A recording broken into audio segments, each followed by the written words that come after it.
अस्सलाम वालेकुम you beautiful souls, कैसे हैं आप सभी। Hope you guys are doing really well. तो गाइज़, आप लोगों की फरमाइश पर बहुत ही ख़ास वजीफ़ा मनपसंद शादी के हवाले से लेकर आई हूँ आप लोगों के लिए।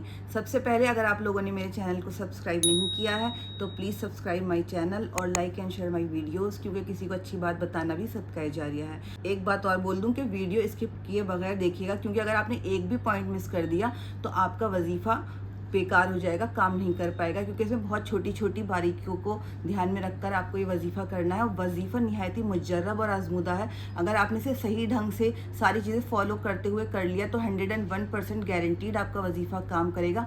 आपकी शादी अल्लाह के फजल करम से इंशाल्लाह वहीं होगी जहाँ आप लोग चाहते हैं। तो चलिए चलते हैं वजीफ़े की तरफ। नमाज़ों की पाबंदी लाजमी किया कीजिए। अगर आप लोग नमाज़ नहीं पढ़ते हैं और चाहते हैं कि आपका वजीफ़ा काम करे तो ऐसा बिल्कुल भी नहीं होगा। सबसे पहले नमाज़ें हैं, बाकी चीज़ें बाद में आती हैं। तो वजीफ़ा जो है वो आपको ईशा की नमाज़ के बाद करना है। और वजीफ़ा आप किसी भी दिन कर सकते हैं। मुहर्रम का महीना है, बहुत ही ख़ास महीना है, किसी भी दिन आप कर सकते हैं, लेकिन ईशा की नमाज़ के बाद आपको करना है, जब बिल्कुल सुकून होना चाहिए, कमरे में कोई मौजूद नहीं होना चाहिए, किसी जानदार की तस्वीर नहीं होना चाहिए, कोई जानवर पास नहीं होना चाहिए, हैज़ वाली औरत पास नहीं होनी चाहिए। आप कमरे में अकेले होने चाहिए। मर्द और औरत यानी कि लड़का और लड़की कोई भी ये वजीफ़ा कर सकते हैं। जिस शख्स के लिए कर रहे हैं, जिसके लिए आप कर रहे हैं, उसका तसव्वुर रख के करना है। ईशा की नमाज़ अदा करने के बाद में ये वजीफ़ा करना है, लेकिन इसकी 3 शर्तें हैं बहुत बड़ी। सबसे पहले इस वजीफ़े का एक तो आपको ज़कात देनी है 1100 रुपये। जी हाँ, 1100 रुपये ही देनी है, ना कम ना ज़्यादा। बाकी इसकी बहुत बड़ी ज़कात है, लेकिन बुजुर्गान दीन इसकी ज़कात अदा कर चुके हैं, तो ये एक छोटी सी मामूली सी रकम है 1100 रुपये, ये आपको अदा करनी है। उसके बाद में आपको वजीफ़ा करने बैठना है। और वजीफ़ा आपको सफ़ेद लिबास में ही करना है। अगर पूरा लिबास सफ़ेद नहीं है तो आप सिर्फ सफ़ेद दुपट्टा भी ओढ़ सकते हैं। मर्द हजरात के पास तो मोस्टली सफ़ेद कुर्ते पजामे होते ही हैं। अगर कोई लड़का कर रहा है तो पूरा सफ़ेद कुर्ता पजामा पहन के करे, और अगर कोई लड़की कर रही है तो उसका सफ़ेद सूट हो, या फिर अगर सूट पूरा सफ़ेद नहीं है तो सफ़ेद दुपट्टा भी वो ओढ़ सकती है। और खुशबू खूब सारी लगानी है, इत्र लगाना है, अगरबत्ती जलाकर रखनी है। ये हो गई इसकी शर्तें। तो चलिए चलते हैं वजीफ़े की तरफ। सबसे पहले आपको 2 रकात नमाज सलातुल हाजत पढ़ने हैं, नॉर्मल नफिल जैसे हम पढ़ते हैं वैसे पढ़ने हैं। सलाम फेरने के बाद में आपको सूरह कौसर पढ़नी है। सूरह कौसर आपको सिर्फ एक बार पढ़नी है, जैसे एक बार पढ़नी है, लेकिन जो उसमें 3 आयतें आती हैं, तीनों आयत के बाद अल्लाह ताला के 3 प्यारे से नाम आपको पढ़ने हैं। मैं आपको पढ़ के बताती हूँ ताकि आपको कन्फ्यूजन ना हो। लिख के भी मैं आपको स्क्रीन पे दूंगी।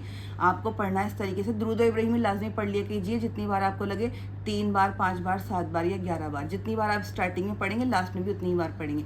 दुरूद इब्राहिमी पढ़ने के बाद में आपको पढ़ना है आऊज़ु बिल्लाहि मिनश शैतानिर रजीम बिस्मिल्लाहिर रहमानिर रहीम इन्ना आतैना कल कौसर। फिर यहाँ पे आप रुकेंगे, यहाँ पे आपको अल्लाह ताला के नाम पढ़ने हैं, 3 नाम, या वदूदू, या अजीज़ू, या वहाबू। ये आपको 21 टाइम्स पढ़ने हैं। फिर आप दूसरी आयत पे आएंगे, फसली लिरब्बे का वनहर। फसली लिरब्बे का वनहर के बाद भी अल्लाह ताला के तीनों नाम आपको 21 मरतबा पढ़ने हैं। फिर लास्ट में पढ़ेंगे इन्ना शानिया का हो लगता है। फिर अल्लाह ताला के तीनों नाम आप 21 बार पढ़ेंगे। इस तरीके से फिर लास्ट में आप जो है दुरूद इब्राहिमी जितनी बार आपने स्टार्टिंग में पढ़ा होगा वो लास्ट में पढ़ेंगे, और फिर सजदे में चले जाएंगे सीधे।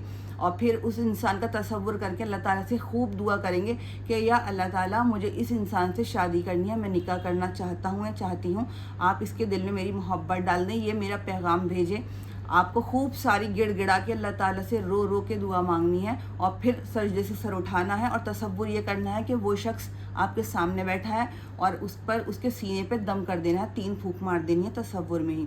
आप देखेंगे इंशाअल्लाह ताला ये महीना भी पूरा नहीं गुजरेगा कि उस इंसान का रिश्ता आपके लिए आ जाएगा। वो खुद से अपना रिश्ता भेजेगा। बस आपको अल्लाह की ज़ात पे भरोसा रखना है। आपने बताई गई शर्तों के हिसाब से कर लिया, सच्चे दिल से कर लिया, अल्लाह की ज़ात पे भरोसा रख के कर लिया, तो गाइज़ आपकी हाजत पूरी हो जाएगी। और अगर आपकी हाजत पूरी हो जाए, आपका वजीफ़ा काम कर जाए, तो प्लीज़ कमेंट में बताया कीजिए ताकि और लोग भी फ़ायदा उठाएं, और मुझे और मेरी फैमिली को भी अपनी ख़ास दुआओं में याद रखा कीजिए। मैं भी आप लोगों को अपनी दुआओं में याद रखती हूँ, और ऐसे ही अच्छे अच्छे वजीफ़े और अमल मैं आप लोगों के लिए लाती रहूँगी, और हम लोग मिलते रहेंगे। अल्लाह हाफ़िज़।